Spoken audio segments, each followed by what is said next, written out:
When three bullies trapped Kareem behind the gym, they expected fear, but within moments one was on the ground, and the others learned what it truly meant to mess with the wrong kid. Hardly anyone noticed when Kareem Tolliver stepped through the front doors of Millstone High in Lansing, Michigan. No warm welcome, no murmurs of curiosity, just another transfer student. By mid-semester, his backpack was frayed, his hoodie faded, and he moved with that deliberate kind of quiet, like someone who had learned to study a room before daring to speak in it. It was a bitter Monday. Snow slush still clung to the sidewalks, and the morning bell sliced through the halls. Kareem hesitated at his locker, eyes scanning the names and faces rushing past. He wasn't nervous, he just knew the drill. Find your classes, stay under the radar, keep to yourself. In first period math, a few students flicked glances his way as he entered. A girl in the corner whispered behind her hand. The teacher smiled, gestured toward an empty seat near the back,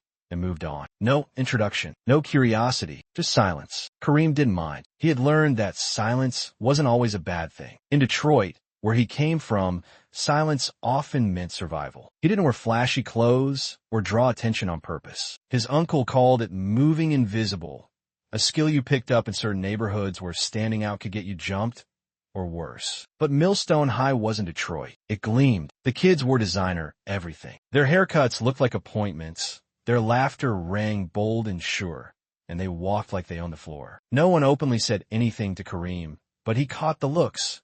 How some kids glanced at his shoes, how a guy in gym class eyed his secondhand hoodie like it carried a stain no one else could see. By the third day, Kareem ate lunch alone, tucked away at a table near the back of the cafeteria. A tray of spaghetti, a banana, and a carton of chocolate milk. Simple, quiet. He chewed slowly, watching, listening. Then came a laugh. Yo, what is that? You bring that from home or something? Kareem looked up. A tall white boy in a varsity jacket smirked a few feet away. Brock Simmons, football co-captain, star tight end, and self-declared king of the junior class. Two guys flanked him, grinning like they were in on a private joke. Kareem said nothing. Man's eating like it's the Great Depression, Brock added, loud enough for nearby tables to hear. Laughter rippled through the crowd. Not everyone joined in, but enough did. Kareem kept eating, eyes down. He didn't want trouble. Not now. One of Brock's friends, a short kid with a crew cut, leaned in. You hear me, man? You deaf or just slow? Kareem looked at him just for a second, then blinked, grabbed his milk, and stood. I'm done. No insults, no scene. Just left the tray and walked out. But it didn't end there. That afternoon, someone shoved his books off the desk in science class. No one admitted to it. The teacher didn't notice. After school, someone scrawled charity case in dry erase marker across his locker. It wiped off easily, but it left a mark. Kareem went home quiet that night, took the No. 12 bus to the edge of town, where his uncle's gym sat behind a tire shop. Inside, the scent of sweat and leather hit his nose before the bell above the door even chimed. Uncle Reggie glanced up from wrapping someone's hands. You good? Yeah, Kareem muttered. Just school. Reggie didn't push. He gave a small nod, then gestured toward the mats. Let it out. That's what they're for. Kareem didn't say a word, just changed, stepped onto the mat, and hit the pads like they had said something personal. Hooks, counters, pivots, clean, fast, focused. He didn't need to prove what he could do. He just needed to remember who taught him never let anger lead. But one small moment in the cafeteria had already set something in motion. A chain Kareem never meant to pull. That moment should have been nothing. A dumb joke, a passing jab, one of those things people forget by next period. But not this time. But for Brock Simmons, it was never about the joke. It was about the reaction, or the absence of one. Kareem hadn't looked rattled. He hadn't flinched. He had just walked away, and that made Brock itch. By Friday, Kareem's name was bouncing around the locker rooms. The new kid's got an attitude, someone muttered. Doesn't talk, just stares. They said it like it was a crime. In gym class, Kareem got paired with Brock for basketball drills. The coach barked out assignments, and the boys lined up. Kareem didn't so much as blink when Brock threw the ball at his chest, a little harder than necessary. Come on, Tolliver, show me what you got. Kareem dribbled once, twice. We just passing, right? Yeah, just passing. Brock feigned an easy stance, but when Kareem sent the ball back, he rifled it, straight to Brock's chest, dead on. The echo snapped through the gym. Brock blinked. The other guys chuckled. Damn, Someone muttered. Brock's smile tightened. All right, cool. That was the moment he decided he didn't like Kareem. After that, it got petty. Snide remarks in the hall. Gum jammed inside Kareem's locker. Once, someone tripped him near the vending machines. Kareem never reacted, never snitched. He just kept moving. But silence in a place like Millstone? That was gasoline, and Brock had a lighter. Lunchtime became a spectacle. Brock would hurl loud jokes from across the cafeteria. You from Detroit, right? You bring your bulletproof vest or leave it at home. Laughter. Some kids looked uneasy. No one spoke up. Kareem stared at his sandwich. One of Brock's friends, Logan Ferris, leaned in. Dude, I think he might actually be crazy. Look at him. Doesn't even blink. Brock smirked. He's not crazy, he said, voice carrying. He's just another hood story waiting to happen. That one cut deep. After school, Kareem walked a little faster to the bus stop. He knew how things spiraled. He'd seen it, lived around it. But this time it felt personal. At home, Uncle Reggie noticed the tension in Kareem's jaw. You holding something back? Kareem nodded slowly, struggling to find the words. Reggie set his coffee down. Sometimes holding back is harder than swinging. You know what I mean? Yeah, you're not there to teach anybody a lesson. You're there to graduate, to build something. I know. Reggie studied him for a long moment. But if someone backs you into a corner, you don't let him walk over you either. Kareem didn't respond. He didn't need to. Back at school, the rumors shifted. A new story made the rounds. Kareem had a record. He got kicked out of his old school. He fought a teacher in 8th grade. None of it was true, but no one cared. In history class, Brock leaned over from behind. You ever seen a real fight, Tolliver? Kareem didn't turn. Yeah, I mean up close. Not on TV. Blood on the floor kind. Kareem finally glanced over his shoulder. You don't want that kind. Brock smirked. That a threat?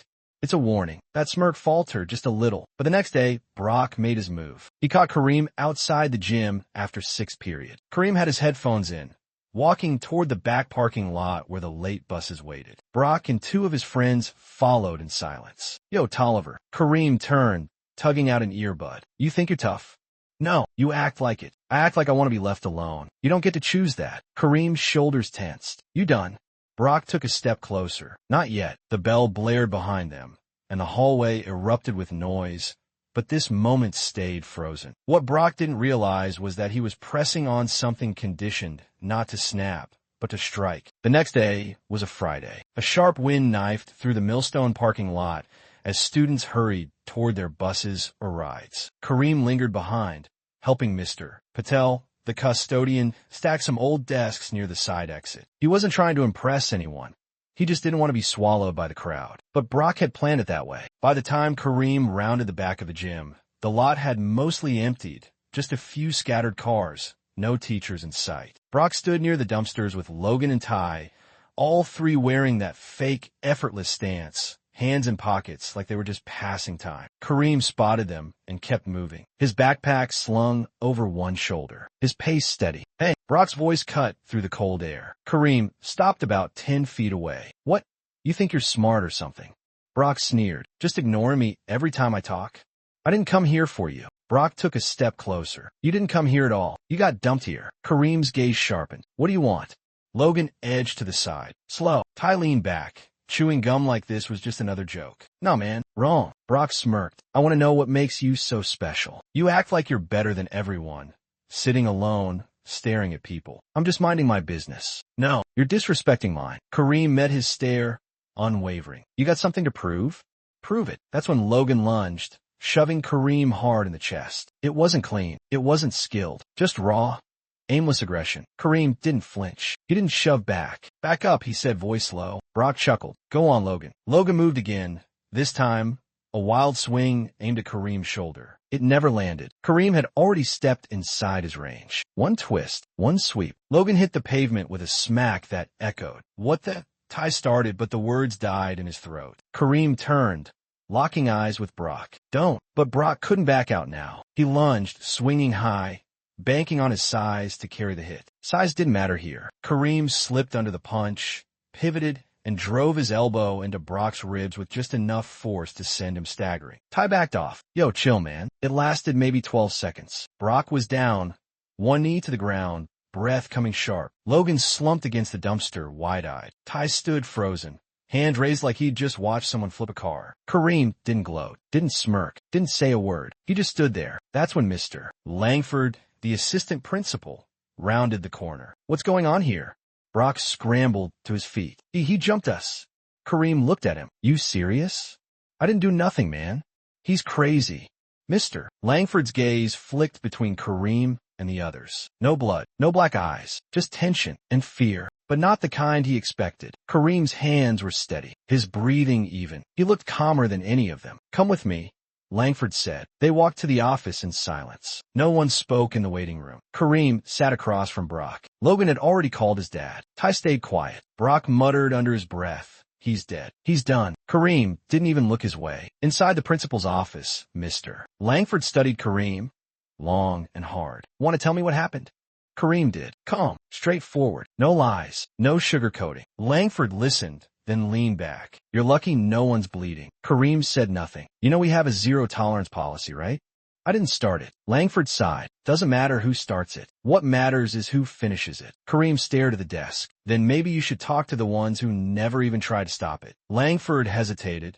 Just a flicker of uncertainty, a pause too brief to measure. He had no answer. But when the dust settles and a teacher arrives, Kareem isn't walking away a hero. By Monday, the fight had detonated into whispers and sidelong glances. Everyone at Millstone High knew Kareem couldn't walk a hallway without someone shifting aside, not out of respect, but out of wariness. He wasn't just the quiet new kid anymore. He was something else now, something to watch. In first period math, the guy who used to sit behind him had moved, chosen a different seat. During lunch, no one spoke when Kareem entered. No jokes, no taunts, just silence. But this silence wasn't indifference. It was distance. He took his usual spot in the back, set down his tray, and ate alone. Same as before, but now it felt different. Now, they weren't ignoring him. They were avoiding him. Across the room, Brock sat at a packed table, spinning the story like he was the one who'd been wronged. Dude psycho, Brock scoffed. Came at us like it was a damn action movie.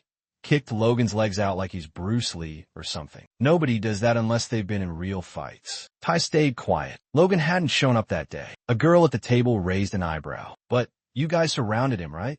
Brock's expression sharpened. Nah, we were just talking. He flipped out. She didn't buy it, but she didn't challenge him either. In gym class, Kareem didn't get paired with anyone. Coach Rollins just told him to shadow drills today. No explanation, no discussion, just orders. Kareem didn't argue. After school, he skipped the gym. Instead, he took the long way home, past the corner store, then through an alley he hadn't walked since moving here. He needed time, space, a place to think. At home, Uncle Reggie was watching a replay of some old UFC fight. Kareem dropped his bag by the door and slumped onto the couch. Rough day, Reggie asked. People act different now. You thought they'd be grateful? No, I just didn't think they'd look at me like I'm dangerous. Reggie clicked off the TV. Listen, he said, when you stand up for yourself and win, people see strength. And strength? It scares the weak, especially the loud ones. Kareem stared at the floor. I didn't even go hard. I held back. Reggie nodded. I know you did, but they don't care. Because you exposed something in that boy. Something he ain't ready to face. Kareem exhaled. So what do I do now? Reggie met his eyes. You keep your head. You remember why you're there? Kareem didn't answer, because deep down, part of him wished he had hit harder. At school, things only got weirder. A couple of teachers gave him those long, searching looks. One guidance counselor even called him in for a check-in. I just want to make sure you're adjusting, she said. I know transferring mid-year can be tough. Kareem nodded. She smiled too tightly. Do you ever feel angry? He stared at her. Why? No reason. Just checking. He stood up and walked out before she could finish her next sentence. That night, a post surfaced on social media. A grainy photo of the fight behind the gym. The caption read, "He thinks he's in a movie. Scared yet?" It was posted from Brock's burner account. The comments were mixed. Yo, he dropped Logan like a sack of bricks. Don't mess with that dude. Nah, something's off about him. Why is he even here if he's gonna act like that? Kareem read through every word. Not once, not twice, but enough times to feel something coil tight in his chest. He wasn't ashamed of what he did. But now, the story wasn't his anymore. The next morning, he walked into school and spotted two security officers standing by the main entrance. They weren't always there. In homeroom, the principal's voice crackled over the loudspeaker. All students involved in last week's altercation are currently under review. A formal hearing will be held this Thursday. Kareem didn't react. He just stared straight ahead. A hearing. Now, they were making it official. But the storm wasn't over.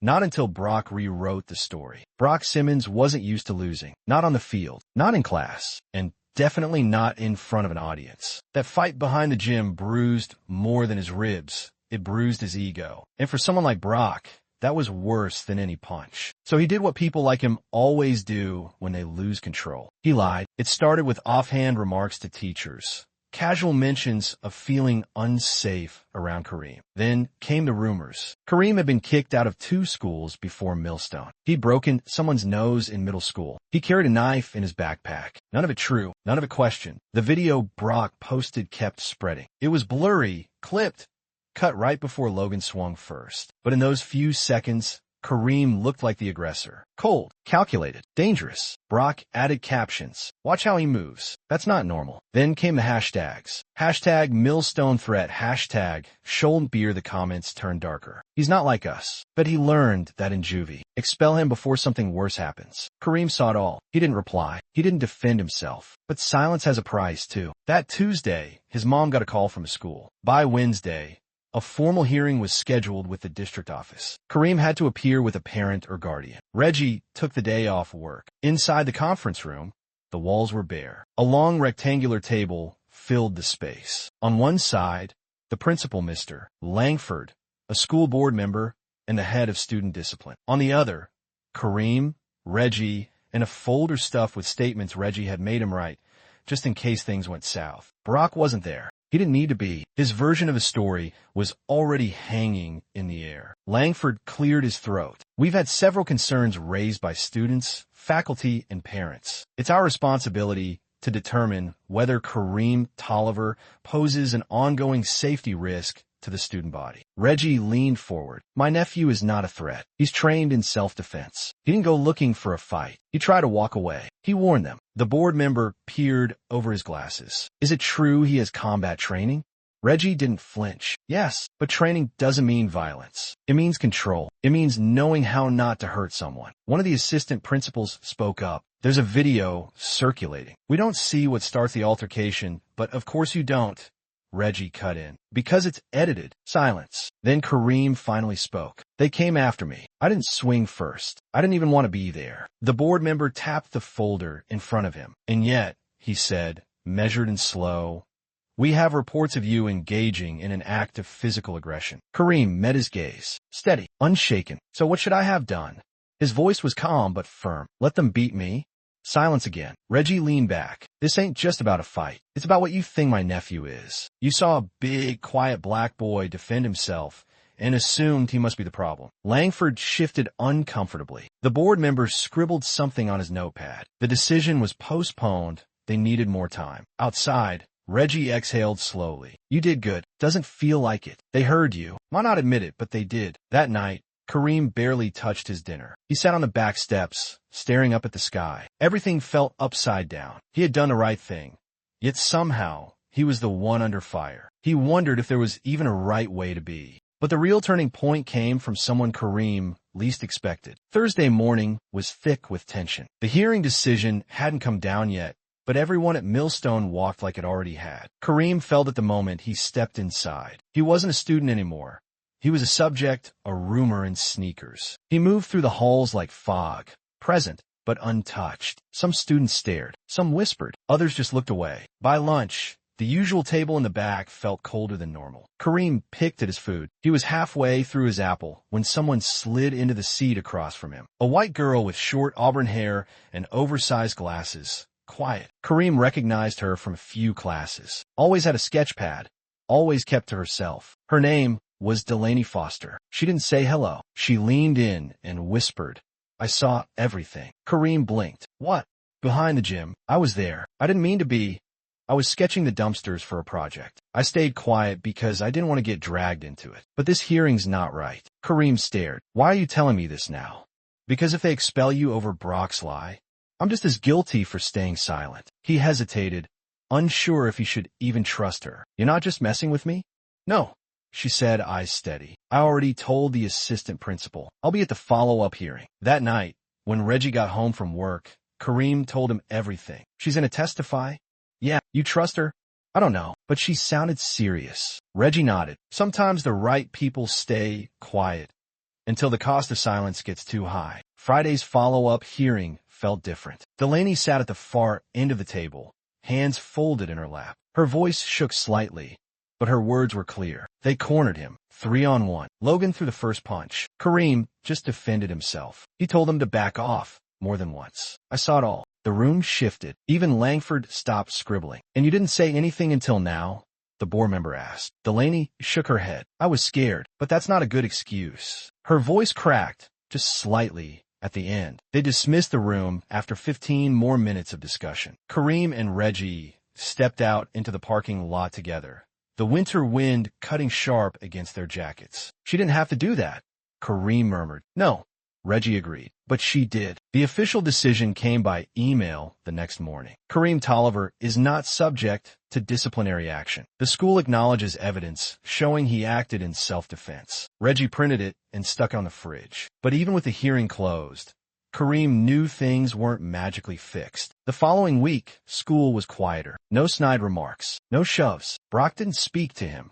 Didn't even look his way. Logan returned, but kept his head down. Ty switched lunch tables entirely. One afternoon, as Kareem was putting his books in his locker, Delaney walked past. She didn't say anything, just raised a hand in a small wave and kept going. He smiled, just a little. Not everything needed words. But the air had changed, not just around Kareem, but around the school. He noticed 2 freshmen standing up for a kid getting mocked. Outside the gym, he saw a teacher actually step in when a student made a slick comment. In class, small shifts. Nothing huge, but they were there. And yet, even after justice, Kareem was left with something heavier than bruises. The last bell of the semester rang, and just like that, the halls erupted with noise again. Backpacks slung over shoulders. Lockers slammed shut. Plans for winter break echoed off the walls. But for Kareem Tolliver, none of it felt normal. He stood by his locker longer than usual, letting the wave of bodies rush past him. No more hearing, no threats, no whispers. But peace? That was a different story. He had survived the storm, but surviving doesn't always mean healing. Miss Curtis, his English teacher, caught him as he was heading out. Hey, Kareem, hold up a sec. He turned. Yeah, we're having a student-led assembly tomorrow. One of the speakers dropped out, and a few of us thought maybe you'd consider saying something. He froze. Like, speak in front of the whole school. She offered a gentle smile. Only if you want to. I just think people need to hear your story, not the version that's been passed around. Kareem didn't respond, just gave a small nod and walked off. That night, he sat on the floor of his room, a notepad in front of him, blank, pen in hand. He stared at the page for nearly an hour. Then he wrote one line. I didn't ask to be here, but I'm not going anywhere either. The next morning, the auditorium was packed.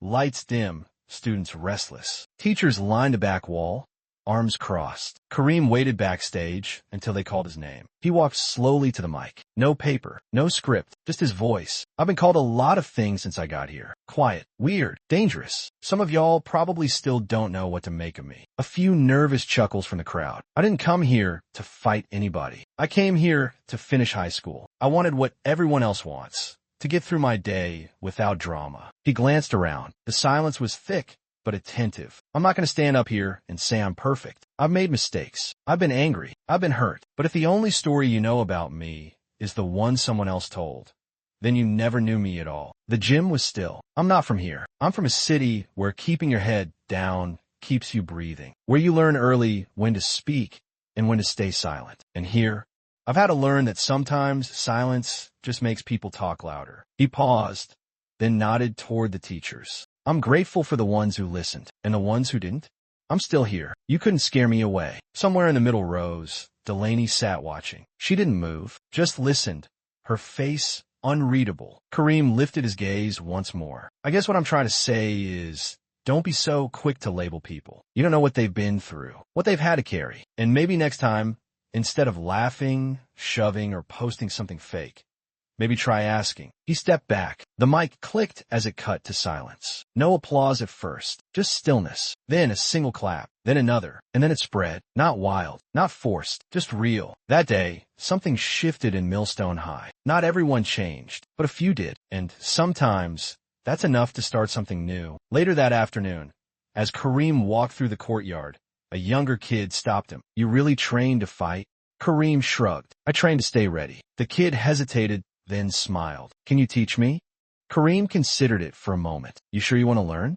It's not about hurting people. The kid nodded. I just don't want to be scared anymore. A small smile tugged at Kareem's lips. All right then. First lesson. Stand tall, even when it feels easier to shrink. They walked side by side toward the exit gate, not as teacher and student, just two kids figuring out how to move forward. Because sometimes the hardest battles aren't the ones fought with fists, but the ones where you have to prove you belong in a world that keeps pushing you out. If this story meant something to you, subscribe to the channel. We got more stories worth hearing.